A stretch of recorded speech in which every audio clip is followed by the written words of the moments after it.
Hello everybody, welcome to this बुगला series.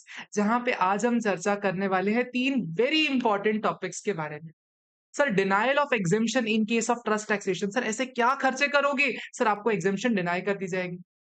Sir, ऐसे कौन सी चीजें करोगे कि आपका रजिस्ट्रेशन कैंसिल कर दिया जाएगा, और ऐसी कौन सी चीजें करोगे कि आपकी इनकम को 115 बीबीआई में टैक्सेबल कराया जाएगा। सर, तीनों चीजें अपने आप में अलग अलग कहानियां बयां करती हैं, और तीनों चीजें कई बार ओवरलैप भी करती है। सर, हाइलाइट कर रखा है, रेड रेड चीजें ओवरलैप कर रही है और ये कलर भी ओवरलैप कर रहा है। सर, ये चीजें ओवरलैप कर रही हैं, तो ये ओवरलैपिंग भी आज की इस वीडियो में कवर करेंगे।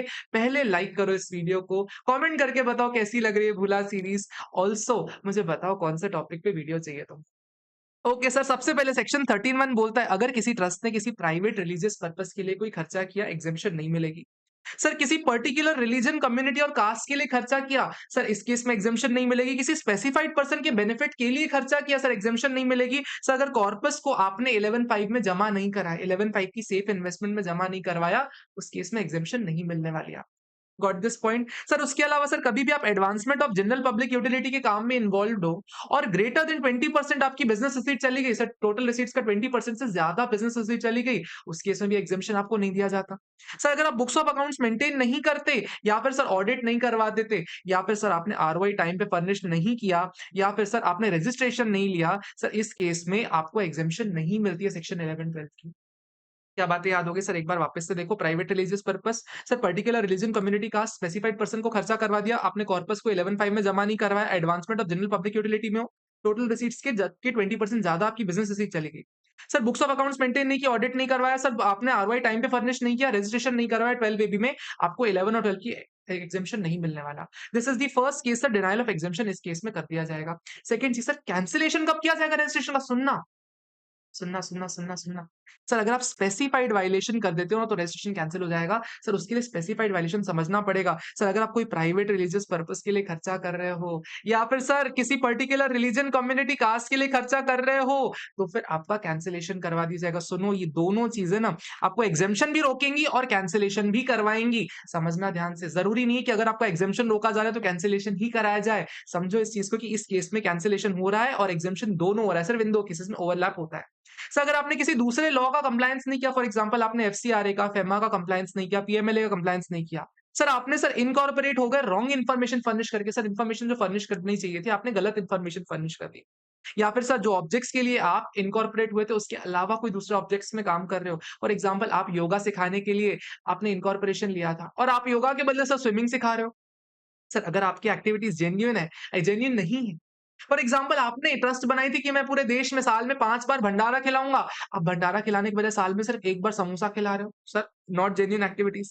सर, अगर बिजनेस इंसिडेंटल नहीं है आपके बिजनेस का, सर फॉर एग्जाम्पल अगर मैं कोई मंदिर चला रहा हूँ, मंदिर के बगल में सर छोटी सी मिठाई की दुकान हो सकती है, मैंने छोटी सी मिठाई की दुकान न खोल के एक बहुत बड़ी मिठाई की दुकान खोल ली और मंदिर छोटा सा हो गया। सर, इस केस में business is not incidental. Sir, इस केस में आपका रजिस्ट्रेशन कैंसिल किया जा सकता है।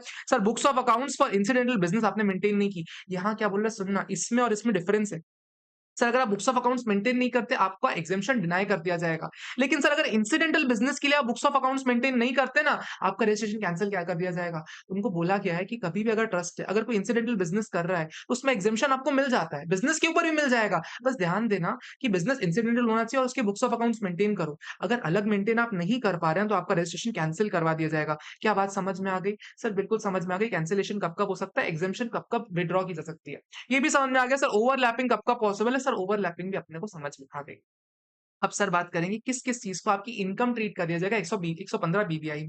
सर, अगर आपने सेक्शन 1 सेक्शन 11(1) की एक्सप्लेनेशन 1 का कंप्लायंस नहीं किया, सर क्या बोलता है सेक्शन 11(1) का एक्सप्लेनेशन 1। सर, ट्रस्ट अपना 85% खर्चा नहीं कर पाई। सर, किन कारण से नहीं कर पाई, 2 कारण से नहीं कर पाई। पहला कारण सर क्योंकि रिसीव ही नहीं हुआ था, अक्रूवल बेसिस पे हमने इनकम ऑफर कर दी थी, रिसीव नहीं हुआ, तो क्या करते हैं सर, बीओ को बोल देते हैं अगले साल कर लेंगे, अगले साल आपने नहीं किया। या फिर सर आपको कैश बेस, अगर आपको आखिरी-आखिरी में बम्पर डोनेशन मिल गया और आप उसको उस साल में प्रीवियस ईयर में अप्लाई नहीं कर पाए, तो अगले साल में कर सकते हो। एओ का एप्लीकेशन देके सर अगर अपने अगले साल आपने अप्लाई नहीं किया, तो उसको इनकम ट्रीट कर लेंगे। सर, अगर आपने सर स्पेसिफाइड पर्सन का भला करवाया, स्पेसिफाइड पर्सन का भला, सुनो सर यहाँ क्या बोलता है, सर स्पेसिफाइड पर्सन का भला करवाना क्या होता है, सर आपने उनके ऊपर कोई ऐसा खर्चा कर दिया जो सर अलाउड नहीं होता। या फिर सर आपने 11/5 की सेफ इन्वेस्टमेंट में पैसे नहीं रखे हैं, तो सर उसको इनकम ट्रीट कर लेते हैं। या फिर सर अगर आपने इंडिया के बाहर खर्चा कर दिया ना, उस केस में इन सभी केसेस में आपको 115 बीबीआई में टैक्सेबल करवा दिया जाएगा। क्या सारी बातें समझ में आ गई? सर यहाँ पे क्लैशिंग क्या होती है? सर 11/5 में सर यहाँ स्पेसिफाइड पर्सन के लिए अगर आप कोई खर्चा कर रहे हो ना, वो आपको एग्जेम्पशन तो रोक ही दिया जाएगा सर, उसके अलावा सर 115 बीबीआई में टैक्सेबल भी करवा दिया जाएगा। ऑल्सो सर 11/5 में अगर आप कॉर्पस में कोई आपको डोनेशन मिलता है, सर उसमें आपको एग्जेम्पशन तो वैसे भी नहीं मिलने वाली। उसके अलावा सर उसको अलग से टैक्सेबल करवा दिया जाएगा। सर आपको 2 कॉन्सिक्वेंसेस होते हैं, 2 चीज़ें आपस में ओवरलैप करती हैं। क्या ये छोटी-सी बातें समझ में आ गई? क्या ये छोटी-सी बातें समझ में आ गई? एक बार मेरे साथ रिपीट करोगे क्या? एक छोटी-सी बातें रिपीट करो। सर एग्जेम्पशन कब-कब नहीं मिलेगा आपको? सर प्राइवेट रिलीजियस पर्पज़ के लिए खर्चा किया, सर किसी भी पर्टिकुलर रिलीजन, कम्युनिटी, कास्ट के लिए खर्चा किया, सर स्पेसिफाइड पर्सन के लिए खर्चा किया, सर उसके अलावा 11/5 में आपने कॉर्पस का पैसा जमा नहीं करवाया, आपने advancement of general public utility में बिज़नेस रिसीट की 20% टोटल रिसीट की 20% से ज़्यादा बिज़नेस रिसीट कर लिए। फिर आपने बुक्स ऑफ अकाउंट्स मेंटेन नहीं की, ऑडिट नहीं करवाया, आपने आरओआई रिटर्न टाइम पे फर्निश नहीं किया, उसके अलावा आपने रजिस्ट्रेशन वेल रिव्यू में नहीं लिया, आपका एग्जेम्पशन रोक देंगे।